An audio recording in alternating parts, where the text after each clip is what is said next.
मैं रिजुमिनेट हुआ आज इस बात से, जब मैंने डॉक्टर राजकुमारी के चेहरे पर वो तेज देखा जब वो अब बोल रही थी समय। समाज के लिए दर्द होना ही बहुत बड़ी बात होती है। कुछ लोग उसको फिजिकली व्यक्त करते हैं, कुछ लोग अपने हृदय से व्यक्त करते हैं। लेकिन हाँ, मैं ये जरूर यहां पर आज जरूर कहना चाहूंगा कि पिपल साहब और पुरुषोत्तम जी, हम 3 या 4 लोग थे शायद, पुरुषोत्तम जी आप थे और पिपल साहब थे।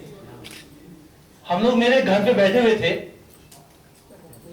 और पिपल साहब से बात हुई कि बोला हम लोग एक संगठन बनाने की सोच रहे हैं, आप क्या कहते हो? तो मैंने पिपल साहब से एक ही बात कही थी और आज उन्होंने उस बात को कई बार दोहराया भी। मैंने उनसे कहा कि व्यक्तियों की संख्या कभी काउंट नहीं होती, संख्या से संगठन नहीं चलते, संख्या से राजनीति चल सकती है, संख्या से पॉलिटिक्स चल सकती है, लेकिन संख्या से जो समाज को अंदर से मजबूत करने वाली चीज वो नहीं चल सकती। अगर वो चीज चल सकती है, वो चलती है हमारे स्ट्रॉन्ग डिटर्मिनेशन से, और वो जो संकल्पना हमारी है उस संकल्पना को पकड़ने से। तो संकल्पना पकड़ी थी, मैं 2-3 पिछले कार्यक्रमों में नहीं आ पाया, और मैं इसलिए नहीं आ पाया कि मेरी मजबूरी थी कुछ, इसलिए नहीं आ पाया। लेकिन चूंकि हमने इसको हृदय से, अपने हृदय की गहराइयों से इस संगठन को उस समय इसकी जड़ों में पानी डाला था। कई जगह हम गए, कई लोगों से हमने बात की, हमने छांटा लोगों को। तो मैंने पिपल साहब से कहा, सर एक तो मैं तो कहता था कि रजिस्ट्रेशन कराने की जरूरत नहीं है, चलते रहो ऐसे। जैसे उन्होंने कहा कि हमें धन की जरूरत भी नहीं है, हमें संसाधनों की जरूरत नहीं, जब लोग काम करते हैं तो अपने आप आते हैं संसाधन।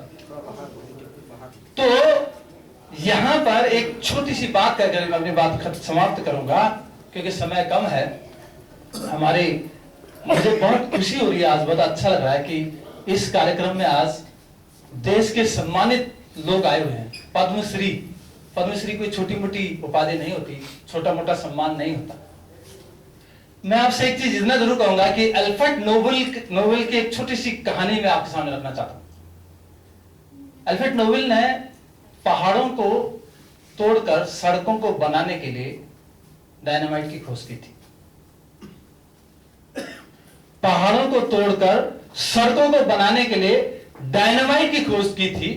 लेकिन कुछ शरारती लोग ऐसे होते हैं कि उन्होंने पहाड़ों को तो तोड़ा, सड़कें भी बनी, लेकिन उन्होंने आदमियों को फोड़ना शुरू कर दिया उस डायनामाइट से। और जब ज्यादा आदमियों को फोड़ना शुरू कर दिया, मारना शुरू कर दिया, तो एक अखबार ने छाप दिया ओबिचुरी में, उठावनी में। अखबार का एक पेज होता है उठावनी, उसमें अल्फ्रेड नोबेल की फोटो छाप दी और नीचे लिख दिया, मौत का सौदागर, डायनामाइट का बादशाह इस दुनिया में नहीं रहा। और सुबह जब वो देखता है अखबार उसके घर में आता है और वो अपनी फोटो देखता है और वो कहता है मौत का सौदागर।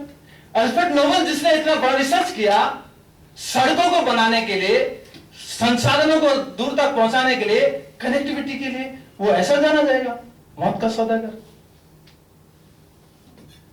तो अल्फ्रेड नोबेल ने उसी समय फैसला कर दिया, मैं आपकी बात कर रहा हूं, उसी समय फैसला कर दिया कि जितना पैसा मैंने कमाया है इसके बाद मैं केवल और केवल पीस पे लगाऊंगा, शांति पे लगाऊंगा।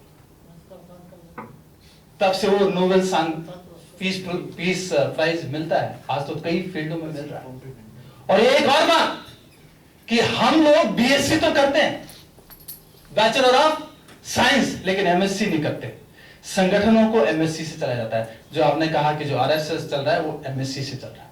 और एमएससी क्या होता है? Let us know today. छोटी सी बात, थोड़ा देर के लिए। एमएससी होता है must. And what is must? The must is मंत्रणा, द मस्ट इज चिंतन। चिंतन चलता रहना चाहिए। बस चिंतन करो, मिलो ना मिलो कोई बात नहीं, लेकिन चिंतन में रहना चाहिए। वो हमारे बहन के दिमाग में एक चिंतन आया कि अब इस फैमिली के साथ क्या होगा, अब क्या होगा, अब होगा। पूरी शक्ति चली गई वहां। मैं तो आप समझ रहा हूं कि उस समय में देख रहा था मीडिया में, अभी मेरे को समझ में आया कि वो है। एक बार मैं कहना चाहूंगा कि जरा आप इनके तालियों से बहुत अच्छे से स्वागत करो और इसलिए करता कि ऐसी मातृ शक्ति, ऐसी माताएं, ऐसी बहनें जो हमारे इस समाज में, ऐसी तीखी महिलाएं पैदा होंगी तो हमारे समाज के साथ बहुत बड़ी शक्ति होगी, मातृ शक्ति होगी। क्योंकि पुरुषों की बातें लोग कम सुनते हैं, पुरुषों से लोग डरते भी नहीं है, महिलाओं से लोग डरते हैं, डरते हैं हर तरह से डरते हैं। तो ये अभिनंदन है आपका बहन। और मैं ये कहना चाहता हूं, एमएससी का मतलब हो गया मस्ट, तो मस्ट में चिंतन, और उसके बाद आता है एस, एस का मतलब शुड। तो हम मस्ट क्या है, चिंतन करें। शुड का मतलब क्या हुआ कि उस चिंतन को थोड़ा सा इंप्लीमेंट करें। बोलते हैं कि knowledge is not power, implementing knowledge is power. Knowledge is not power, implementing knowledge is power. तो मस्ट और शुड, जो हमने कुछ चिंतन किया तो हमने उसको इंप्लीमेंट किया, थोड़ा थोड़ा थोड़ा करके इंप्लीमेंट कर दिया। और मैं आज भी आपसे कहना चाहता हूं कि हमारा ये राष्ट्रीय समग्र विकास संघ के पता नहीं 10 वार्षिक उत्सव होंगे, लेकिन संख्या ऐसी रहेगी 100 के बराबर, 200 के बराबर, 1000 के बराबर, लाखों के बराबर भी है, ऐसा होगा। तो ये हो गया शुड। और शुड के बाद कुड।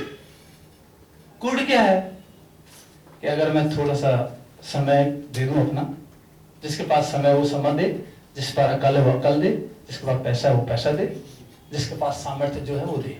तो ये हो गया गुड। तो ये एमएससी पूरी हो जाएगी और हमें पीएचडी डिग्री मिल जाएगी इन शब्दों के साथ। बाकी मैं एक चीज अपना मैसेज देना चाहता हूं, मैं योग पे, मैंने महात्मा बुद्ध, आप ये मत सोचना कि मैंने योग, ये हिंदू धर्म का योग ले लिया, ऐसा नहीं है ना। तो मैं बुद्ध के धर्म, बुद्ध को अपना साक्षी मानते हुए, बुद्ध के जो 8फोल्ड टास्क ऑफ महात्मा बुद्ध है, महात्मा बुद्ध ने जो बात कह दी कि राइट थिंकिंग के से ही right action, right knowledge, right effort, right action, right meditation, right observation, ये सब आता है। और अल्टीमेटली पूरी दुनिया अगर किसी चीज पे काम करे तो जीवन पे कर रही है। और बुद्ध ने कहा अल्टीमेटली 8फोल्ड टास्क हम पहुंचेंगे राइट लिविंग पर, and that is the mission of RSVS। ठीक है ना। तो ये मैं योग पे काम करता हूं 6 बजे से 7:30 बजे तक डेली। ग्लोबल मेरा सत्र चल रहा है, ग्लोबल चल रहा है, उसमें सभी तरह के लोग ज्वाइन कर रहे हैं, चाहे वो सिविल सर्वेंट हो, चाहे वो IRS हो, चाहे मेंबर ऑफ पार्लियामेंट हो, मिनिस्टर हो, सब तरह के लोग उसमें आ रहे हैं। और उसमें वो भी आ रहे हैं, मतलब डॉक्टर भी काफी आ रहे हैं। तो मैं आप लोगों से कहूंगा, आज मैं अपने रजिस्टर में यहाँ पर मैं अपना लिंक दे दूंगा, आप में से किसी को चाहिए तो आप सवेरे उसमें जुड़े। उसमें मैं एक विषय डेली कवर करता हूँ डॉक्टर साहब, डेली एक विषय, मतलब 20 मिनट का विषय होता है, उस समय मेडिटेशन चल रहा होता है। तो I would request all of you, यदि आपको लगे तो आप ज्वाइन करें, और मुझे खुशी होगी, और ये भी समाज का ही काम है। ठीक है ना। तो आपका सबका बहुत बहुत धन्यवाद। और मैं उम्मीद करूंगा कि आज हमारे चीफ गेस्ट से हमें बहुत कुछ सुनने के लिए मिलेगा। मैं इंतजार में हूं। धन्यवाद। धन्यवाद प्रयासी जी। धीरे धीरे बात आगे बढ़ रही है। हमारे डिप्टी डायरेक्टर ऑफ